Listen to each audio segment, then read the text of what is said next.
Hi, my name is Ivan Dietlefs. Now, a couple of years ago, I set up a rainwater harvesting system at my parents' house.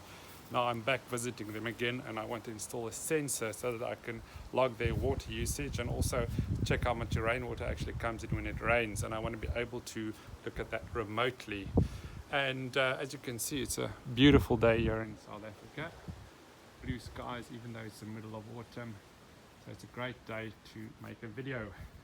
So let's talk about the system. We've got 6 tanks over here, 3 tanks. The first 3 tanks are a bit smaller than the other 3 tanks. And but the important thing is that the top of the tanks are all in line. That's because if you connect tanks, the water level will always be the same. If I were to connect this tank lower than the rest, for example, what will happen is the water would simply start running out of this tank, and the other tanks, which will be high at the top, would never fill up. It's as simple as that. Okay, so how do we connect them?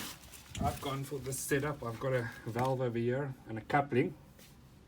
Now the reason I've done it that way is to allow this tank to be easily taken away for cleaning or whatever, and still allowing me to actually run off the other tanks. So what would I do? I would first switch off all the other tanks. Okay, so I'd switch all of them off. I would run this tank empty. I would then turn this one off, turn the other tanks on so I can continue running off them, and then I would undo the coupling here and then take this tank away. This tank's actually quite light if they are empty, so it's easy to actually just wheel them out here or to carry them out, whatever. Okay, let's talk about the pump. Now we need a pump here to get enough pressure. We need about 4 bar, and these tanks, because of the height, they're nowhere near that. To give you an idea, for every 10 meters of height of a water column, you get a 1 bar. So it doesn't matter how thick the pipe is, but if you basically just look at the top, if you would go down 10 meters, okay, this is not 10 meters long, but just imagine this thing was 10 meters high. If you were to go from this point and we simply just go down 10 meters, at that point it will be more or less 1 bar.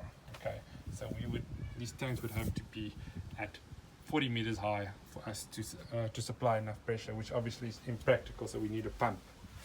Okay, so the way a pump works is it's basically got a cut in and a cut off point. So what happens is, let's just assume on this one the cut in is at 2 bar and the cut off is at 3 bar. So the system always loses some pressure, so it will start losing pressure, and at 2 bar the cut in, it'll hit the cut in and the pump will turn on. So it will pressurize the system up until the cut off around 3 bar. And then it would lose pressure again until it gets 2 bar, then it will switch on, and so on and so forth. Now that happens actually quite frequently, and it's very irritating. So the way we can get around that is to install something like this. This is called a bladder tank or an accumulator. There's some other names as well, but it basically has a piece of rubber inside here, and it separates the top and the bottom. The top's filled with pressurized air. There's a little valve inside here which you could use to add some pressure, and then at the bottom here it's just water. So the way it works is pump goes on, it'll push this piece of rubber up, it'll pressurize the air, and then the pump will shut off at some point. So as the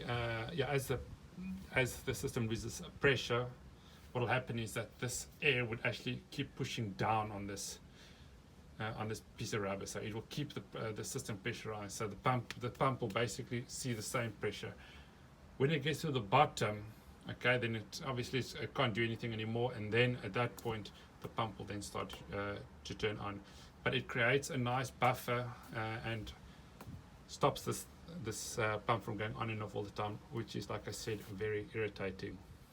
Okay, so I want to talk about filtration, but before I do that, let me quickly talk about what happens with overflow. Now, I've sealed the tanks everywhere. That's because I don't want any rubbish going into the tanks.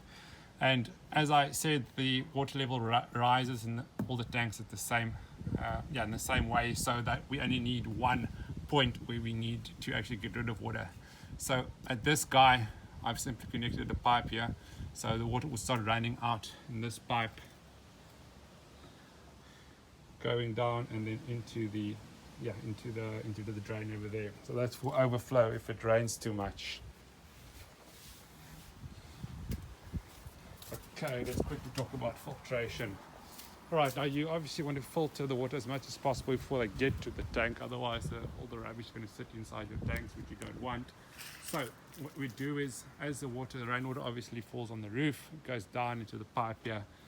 First little filter that I've got here is just a screen. You can see this metallic screen. It's at an angle, so especially leaves, when they come here, they'll just hit and they'll just run off.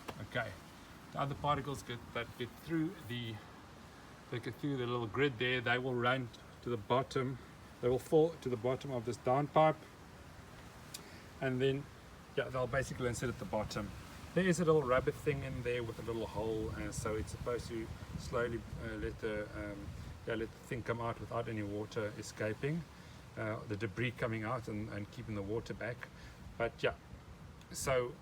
anyways, but you can, if it fills up too much, you can just take this thing off and clean it every once in a while. Anyways, so as you go up in the pipe, the water will be cleaner and cleaner and cleaner.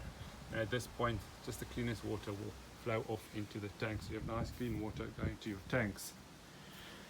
On the high pressure side, so after the pump, I also have these Avocados 2-stage filter. These are for very small particles, and that is basically the last.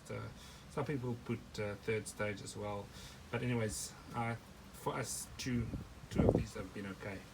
And so anyways, very small particles goes through, and then you can connect it to your house. And there we go. So this pump is right there. That connects to the water system of the house, and then you have a water system. That means you don't need to run off municipal water or anything. For most of the my parents only ran off the rainwater. They have gone over to municipal water sometimes. I'm not sure why. It depends sometimes how much it rains and how much they use, if they have lots of visitors and these kinds of things. Anyway, thanks a lot for watching the video. Like I said, I am still planning to make 2 videos. The one is about the sensor and how you connect it and what the sensor does, and the third video I'm planning to make it on how you actually log it and view the information remotely. Cool. Thank you for watching.